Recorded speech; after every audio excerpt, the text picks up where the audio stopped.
আমরা একটু কথা বলার চেষ্টা করব ৩ আসনের সংসদ এবং মাননীয় হুইপ সাইমন সুরওয়ার কমলের সাথে।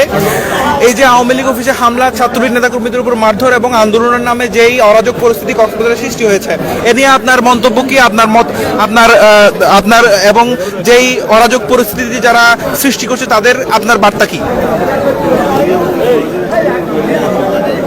সাধারণ ছাত্র সমাজ যখন কোটা সংস্কারের কথা বলছিলেন, তখন মাননীয় প্রধানমন্ত্রী আমাদেরকে এবং বাংলাদেশ ছাত্রলীগকে তিনি বলেছেন সর্বোচ্চ সংযত থাকার জন্য, এবং তিনি আমাদের নীতি নির্ধারণী পর্যায়ে নির্দেশনা দিয়েছেন যাতে এই সংস্কারের বিষয়ে কোনো নতুন কিছু আনা যায় কিনা। এবং তিনি সকলকে বলেছেন সবাই ছোট বাচ্চা ছেলে মেয়ে এবং তাদের প্রতি সকলেই যাতে শ্রদ্ধার সাথে সংযত আচরণ করে। আপনারা দেখেছেন দীর্ঘ আজকে প্রায় সপ্তাহ চেয়ে বেশি হয়েছে তারা রাস্তায়, পুলিশ কিন্তু তাদের কোথাও কিন্তু কোনো ধরনের আঘাত করেনি। আমরা ভেবেছিলাম এটুকু শুধুমাত্র সংস্কারের জন্য আন্দোলন হবে, কিন্তু গত 2-4 দিন ধরে যেভাবে আমরা দেখছি এখানে ইসলামী ছাত্র শিবিরের নেতৃত্ব, এখানে ছাত্র দলের নেতৃত্ব, এবং তারা যেই স্লোগানটুকু দিচ্ছে, এই স্লোগান 1971 সালে যারা রাজাকার ছিলেন তারাও কিন্তু 71 পরবর্তী গত 53 বছরে দেয়নি।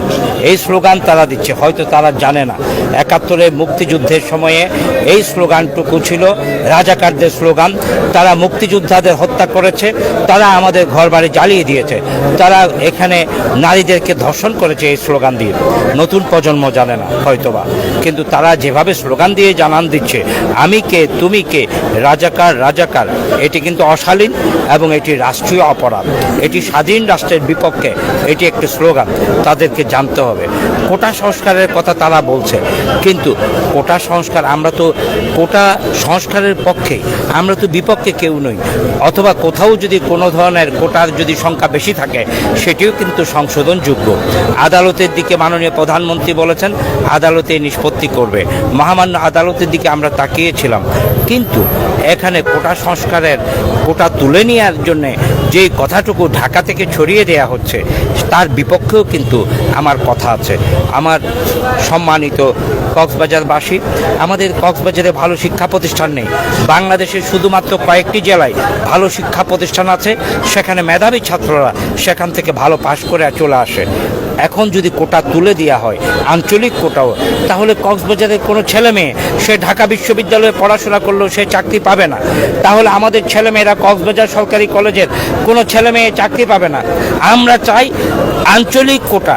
আমাদের কক্সবাজারের ছেলেমেয়েরা, আমার এখানে ভালো কলেজ নাই, আমার এখানে ভালো স্কুল পর্যাপ্ত নাই, আমার এখানে ভালো বিশ্ববিদ্যালয় নাই, আমাদের সেই ছেলেমেয়েরা চাকরি কেমনে পাবে? আমাদের ছেলে মেয়েদেরকে চাকরির জন্য আমরা আঞ্চলিক কোটার পক্ষে, আসন ভিত্তিক কোটার পক্ষে আমরা। কিন্তু আজকে যারা সেই কোটার পক্ষে কক্সবাজারের ছেলে মেয়েরা গেছে, এটি শুধু বাংলাদেশের 2-4টি শিক্ষা প্রতিষ্ঠানের মেধাবী ছেলে মেয়েদের স্বার্থেই করা হচ্ছে। আমরা চাই এখানে প্রতিবন্ধী কোটা থাকুক, আমরা চাই এখানে সকল জেলার মানুষের কোটা থাকুক, আমরা চাই এখানে ক্ষুদ্র নৃগোষ্ঠীর কোটা থাকুক, আমরা চাই এখানে আমাদের গ্রামে গঞ্জে অবহেলিত ঝরে পড়া সেই এলাকাগুলো ছেলেমেয়েরা যাতে বিসিএসে কোটার ভিত্তিতে চান্স পায়। এই কারণে আমরা সংস্কারের পক্ষে এবং সংস্কারের জন্য আমরা সকলকে ধৈর্য ধরার আহ্বান জানাচ্ছি। এবং আমার প্রিয় ছেলেমেয়েরা, তোমরা যেভাবে রাজাকার স্লোগান দিয়ে আসছো, হয়তো তোমরা জানো না তোমাদের যারা নেতারা আছে তারা আজকে আওয়ামী লীগ কী করলো, কেন আওয়ামী লীগের অফিসে ভাঙচুর করা হলো। আওয়ামী লীগ তো তোমাদের প্রতিপক্ষ নয়, তোমরা যে ভাঙচুর করেছো সেটি তোমরা অপরাধ করেছো।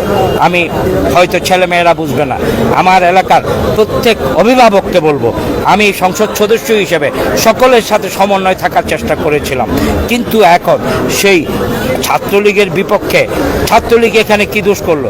কোটা তো সংস্কার তো ছাত্রলীগ করতে পারবে না। এখানে ছাত্রলীগের বিপক্ষে আওয়ামী লীগ অফিস ভাঙচুর যেভাবে ছেলেরা করলো, তাতে আমি সকল অভিভাবককে বলবো আপনারা সম্পর্ক নষ্ট করবেন না। আপনারা আওয়ামী লীগ অফিসে যারা এখানে এসছেন, যারা ভাঙচুর চালিয়েছেন, তাদের সিসিটিভি আছে, সেই ফুটেজের ভিত্তিতে তাদের শাস্তি হবে। এবং আমি সকল সাধারণ ছাত্রছাত্রীদের বলবো আমরা কোটা সংস্কারের পক্ষে, তোমরা ঘরে থাকো, তোমাদের কথাগুলো নিয়ে আমরা পার্লামেন্টে আমরা বলবো এবং আমরা সরকারের উচ্চ পর্যায়ে কথা বলবো।